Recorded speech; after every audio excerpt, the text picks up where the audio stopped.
తిరుమలలో మళ్లీ ఓ వివాదం తెరపైకి వచ్చింది. ఎన్నికల సందర్భంగా పట్టుబడ్డ బంగారం విషయం ఇప్పుడు హాట్ టాపిక్ గా మారింది. చెన్నై సమీపంలోని వేంపట్టు వద్ద బుధవారం ఎన్నికల ఫ్లయింగ్ స్క్వాడ్ అధికారులు తనిఖీలు చేపట్టారు. ఇందులో భాగంగా వ్యాన్లో తరలిస్తున్న 1,381 కిలోల బంగారాన్ని వారు స్వాధీనం చేసుకున్నారు. అయితే వాటిని తిరుమల తిరుపతి దేవస్థానానికి తీసుకెళ్తున్నట్టు వాహనంలోని సిబ్బంది వివరణ ఇచ్చారు. ఈ బంగారం టీటీడీకి చెందినదే అయినప్పటికీ దానిని తరలిస్తున్న వారి వద్ద ఆధారాలు లేకపోవడంతో స్వాధీనం చేసుకున్న బంగారాన్ని పూనామల్లి తహసీల్దార్ కార్యాలయానికి తరలించారు.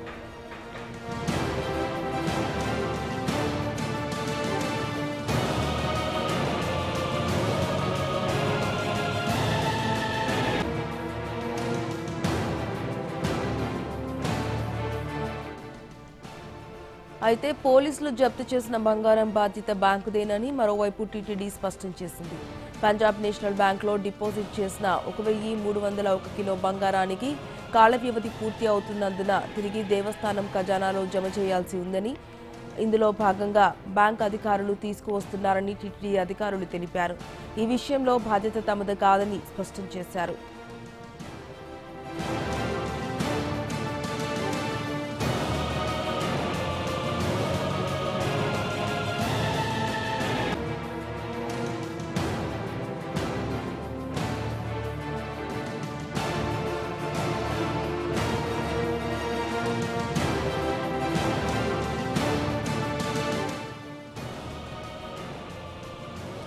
ఇక మళ్లీ ఎన్నికల సంఘం అధికారులను కలిసిన పంజాబ్ నేషనల్ బ్యాంక్ సిబ్బంది పట్టుబడిన బంగారానికి సంబంధించిన పూర్తి వివరాలతో కూడిన ఆధారాలు చూపించడంతో తిరిగి వాటిని టీటీడీకి అప్పగించారు.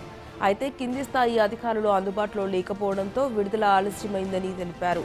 అనంతరం ఈ బంగారం మొత్తాన్ని తిరుమల తిరుపతి దేవస్థానం ఖజానాలో జమ చేయనున్నట్లు బ్యాంక్ అధికారులు తెలిపారు.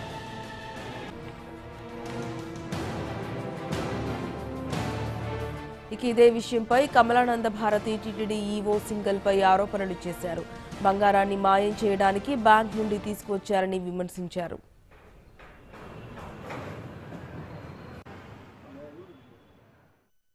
రోజుల క్రితం చెన్నైలో ఒక డొక్కు వ్యాను సుమారు 14,000-1,500 కోట్ల రూపాయల విలువ చేసేటువంటి 1,380 కిలోలు, కోట్లు ఎంతో తేడా ఉండొచ్చు, 1,381 కిలోల బంగారాన్ని పంజాబ్ నేషనల్ బ్యాంక్ నుంచి తరలించారు. ఎలక్షన్ కోడ్ అమలులో ఉన్నప్పుడు మామూలు వాహనాలు, ద్విచక్ర వాహనాలనే ఆపి పరిశీలిస్తూ ఉన్నప్పుడు, శోధిస్తూ ఉన్నప్పుడు కొన్ని వందల కోట్ల విలువ చేసేటువంటి బంగారాన్ని పంజాబ్ నేషనల్ బ్యాంకు నుంచి విడుదల చేసి ఒక డొక్కు వ్యాన్లో తీసుకోబోతూ ఉంటే దాన్ని తమిళనాడు చెన్నై పోలీసులు ఎన్నికల విధులు నిర్వర్తిస్తూ ఉన్నటువంటి దాంట్లో భాగంగా ఆ వాహనాన్ని తనిఖీ చేస్తే దాంట్లో ఈ బంగారం పట్టుబడితే ఆ తర్వాత ఈ బంగారం మాది అని చెప్పి క్లెయిమ్ చేసుకున్నారు.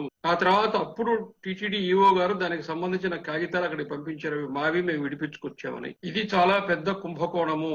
నా వరకు నేనైతే టీటీడీ నుంచి ఒక బంగారం కానీ డబ్బులు కానీ బయటకు వెళ్ళవు అనేటువంటి విశ్వాసం నాకు ఉండింది. ఇప్పటి వరకు నేను ఎప్పుడు కూడా కోట్లాది రూపాయలు తినేస్తున్నారు, మింగేస్తున్నారని చెప్పి నేను ఎప్పుడు కూడా అనలేదు. కానీ ఇప్పుడు అనేదానికి 100% అవకాశం దొరికింది. ఒక బ్యాంకు నుంచి 1,380 కిలోల బంగారం విడుదల చేస్తే దాన్ని తిరుపతికి చెన్నై నుంచి తీసుకొస్తుంటే అక్కడి నుంచి తీసుకొచ్చేవాడు దానికి ఎస్కార్ట్ లేదు, దానికి సంబంధించిన పత్రాలు లేవు, బ్యాంకు వాళ్ళు అక్కడ దాన్ని నిర్ధారించడం లేదు. టీటీడీఓ కాగితాలు ఇచ్చి పంపించాడు. వేరే ప్రైవేటు వ్యక్తులు ఆ బంగారాన్ని విడుదల చేసుకుపోతుంటే టీటీడీ పేరుతో బయటేసుకొని పరిపూర్తి చేసుకోవాలనుకున్నారా, లేదా టీటీడీ బంగారాన్నే మూడో గంటకి తెలియకుండా చెన్నైలో ఉండేటువంటి బ్యాంకు నుంచి తీసుకొని ఎక్కడో ఒక దగ్గర దాన్ని గాయబ్ చేయడానికి, మాయం చేయడానికి ప్రయత్నం చేశారా? టీటీడీలో బంగారం వివాదం రోజు రోజుకు ముదురుతుండటంతో అసలు విషయంపై భారత్ టుడే బృందం టీటీడీ అధికారులను వివరణ కోరింది. అయితే బంగారం విషయంలో ఎలాంటి అవకతవకలు జరగలేదని టీటీడీ వివరణ ఇచ్చింది. దీనిపై కమలానంద భారతి కూడా మరోసారి స్పందించారు. ఈవోపై టీటీడీ వ్యవస్థపై తనకు నమ్మకం ఉందని తెలిపారు. తాను ఇంతకు ముందు అలా మాట తూలానని, తాను అలా మాట్లాడకుండా ఉంటే బాగుండేదని తెలిపారు. ఈవో చాలా నిజాయితీపరుడు అని ఒప్పుకున్నారు. తిరుమల తిరుపతి దేవస్థానము సంబంధించినటువంటి వెంకటేశ్వర స్వామి వారి సొత్తు బంగారము ఇది చెన్నై బ్యాంకు నుంచి తరలించుకురావటం, అక్కడ ఎన్నికల విధుల్లో ఉన్నటువంటి పోలీసులు పట్టుకోవడం, దానికి సంబంధించిన ఒక ప్రత్యక్ష ప్రసారాన్ని నేను చేశాను కానీ 10-15 నిమిషాల్లోనే మరలా దాన్ని నా ఫేస్బుక్ అకౌంట్ నుంచి నేను డిలీట్ చేశాను. కానీ అది బాగా ప్రపంచం అంతా వైరల్ అయ్యింది. నేను దాంట్లో నేను మాట్లాడిన భాష బాగలేదు. అది నేను మాట్లాడాల్సింది కాదు. అది ఎవరు సమర్థించవద్దు, హర్షించవద్దు, స్వీకరించవద్దు. ఆ భాష నేను మాట్లాడాల్సిన భాష కాదు. దురదృష్టవశాత్తు నిన్న మాట్లాడుతూ నేను మాట తూలాను. నేను చాలా బాధ్యతగా నేను చేసినటువంటి దాన్ని స్వీకరిస్తున్నాను. అంత పరుషమైన పదజాలాన్ని కానీ అటువంటి వాటిని నేను ఒక సన్యాసిగా, ఒక పీఠాధిపతిగా ఆ భాషను నా నుంచి ఎవరు ఆశించరు, నేను మాట్లాడకూడదు. అది ఒక దురదృష్టకరమైన సంఘటన. వ్యక్తిగతంగా ఈ రోజున అక్కడ పనిచేస్తున్న అధికార యంత్రాంగంలో ప్రధానంగా ఈవోగా ఎవరైతే వచ్చారో అనిల్ కుమార్ సింఘాల్ గారు వ్యక్తిగతంగా నిజాయితీపరులే కాకుండా వెంకటేశ్వర స్వామి వారి పట్ల వారు చాలా అంకితమైనటువంటి భావనతోటి పనిచేస్తున్నారు. వారు ఈవోగా వచ్చినప్పుడు కూడా ఉత్తర భారతదేశానికి చెందినటువంటి అధికారి ఇక్కడ పనిచేయటం ఏమిటి అనేటువంటి ఒక చర్చ వచ్చినప్పుడు కూడా మన చట్టం ప్రకారం, ఎండోమెంట్ చట్టం ప్రకారం ఒక ఐఏఎస్ అధికారి కార్యనిర్వహణ అధికారిగా ఉండాలా అని ఉన్నదే తప్ప ప్రాంతము, భాష, ఇతరత్ర అంశాలు పరిగణనలోకి తీసుకురావాల్సిన అవసరం లేదు. వారు భక్తి ప్రపత్తులతో నేను ఇక్కడ ఈవోగా చేస్తానని కోరుకుని వచ్చినప్పుడు వారికి స్వాగతించి వారిని మనం సమర్థించాలని చెప్పి నేను మీడియాలో చెప్పాను. ఇదే విధంగా ఫేస్బుక్ లో కూడా మాట్లాడాను. ఈ రోజు కూడా చెప్తున్నాను, ఈవో అనిల్ కుమార్ సింఘాల్ గారు 100% వారు నిజాయితీ పరులు. వాళ్ళు వెంకటేశ్వర స్వామి వారి పట్ల అంకిత భావంతో పనిచేస్తున్నారు. దేవాలయ వ్యవస్థను కాపాడటానికి వారు శాయశక్తులు. టీటీడీలో బంగారం డిపాజిట్ చేసే అంశంపై తనకు సమగ్ర అవగాహన లేదని కమలానంద స్వామి తెలిపారు. దీనిపై ఈవో క్లారిటీ ఇచ్చి ఉంటే బాగుండేదని అభిప్రాయపడ్డారు. నిన్న బంగారం విషయంలో ఒక్కసారిగా అది విన్నందువల్ల, దాని గురించి చర్చ జరిగినందువల్ల కడుపులో మంట కలిగింది. ఇది కూడా ఎందుకు మాట్లాడాల్సి వచ్చిందంటే, సాధారణంగా అప్పుడప్పుడు చర్చలు జరిగినప్పుడు టీటీడీలో 1000 కోట్లు, అదేదో 100 కోట్లు తినేస్తున్నారనో లేకపోతే మాయమైపోతున్నటువంటి చర్చ జరుగుతుంది. దాన్ని ఏ రోజున మనం విశ్వసించలేదు. కానీ నిన్న ఆ రకంగా బంగారం వస్తూ ఉంటే, అక్కడ పోలీసులు పట్టుకుంటే, విధానం ఏదైనా విషయం టీటీడీ స్పష్టం చేయాలి. ఒకసారి మేము వాళ్ళకి అప్పచెప్పిన తర్వాత అది బ్యాంకు దగ్గరే ఉంటుంది, బ్యాంక్ రెస్పాన్సిబిలిటీ, వాళ్ళ బాధ్యత. తిరిగి తీసుకుని వచ్చి మాకు అప్పచెప్పే వరకు కూడా మాకు సంబంధం లేదు, మా గడపకు వస్తేనే మేము తీసుకుంటాం అన్నటువంటి విధానం ఏదైతే ఉందో, ఇది మాతో సహా సమాజంలో ఎవరికి అవగాహన లేదు.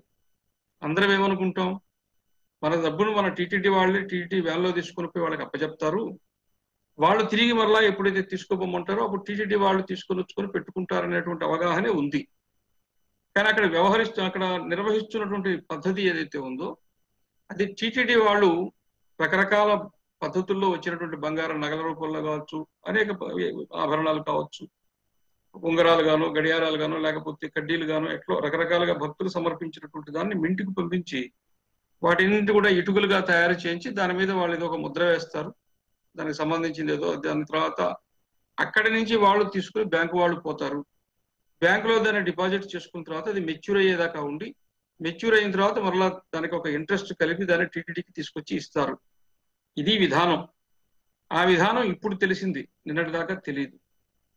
ఎప్పుడైతే తెలియదో అప్పుడు మనం ఏమనుకుంటామంటే, అందరికీ ఉన్నట్టే ఈ రోజు కూడా ఇప్పుడు కూడా నేను ఎందుకు మాట్లాడుతున్నానంటే, మొదటిది నేను మాట్లాడిన విధానాన్ని గురించి, రెండవది అక్కడ వ్యవహరిస్తున్నటువంటి పద్ధతి ఏది అంటే, ఈ బంగారం కావచ్చు, డబ్బులు కావచ్చు, ఇటువంటి వాటిని బ్యాంకులకు అప్పచెప్పేటప్పుడు టీటీడీ వ్యవహరిస్తున్నటువంటి పద్ధతి ఏంటి, దీని గురించి అవగాహన కూడా కలిగించడం కొరకే ఇప్పుడు నేను మాట్లాడుతున్నాను.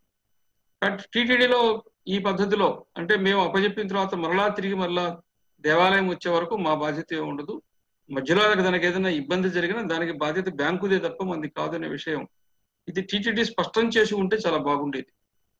ఈవో గారు ఎటు తిరిగి ఒక ప్రెస్ నోట్ ఏదో రిలీజ్ చేసినట్టుంది. ప్రెస్ మీటే పెట్టి మామూలుగా ఎప్పుడూ కూడా మనకు సంబంధించినటువంటి సంపద ఈ పద్ధతిలో బ్యాంకుకు పోతుంది, ఈ పద్ధతిలో వెనక్కొస్తుంది, దీనివల్ల టీటీడీకి వచ్చిన నష్టం ఏం లేదని కనుక వారు చెప్పేసి ఉంటే సమాజానికి సరైన సంకేతం వెళ్ళిపోయి ఉండేది. ఎప్పుడైతే ఇది అయిపోయింది కదా, మనం తెచ్చేసుకున్నాం కదా, దీనివల్ల నష్టం లేదు అని ఎప్పుడైతే అనుకున్నారో, ఇది క్రమేపీ ఏమవుతుందంటే సోషల్ మీడియాలో లేకపోతే ఫోన్ల ద్వారా ఈ వివాదంపై ఆంధ్రప్రదేశ్ ప్రభుత్వ ప్రధాన కార్యదర్శి ఎల్వి సుబ్రహ్మణ్యం విచారణకు ఆదేశించారు. ఇందుకోసం special chief secretary Manmohan Singh ను విచారణ అధికారిగా నియమించారు. ఈ నెల 23వ తేదీలోగా దీనిపై సమగ్ర నివేదిక ఇవ్వాలని ఆయన ఆదేశాలు జారీ చేశారు. తక్షణమే తిరుమలకు వెళ్లి విచారణ జరపాలని సీఎస్ ఆదేశించారు.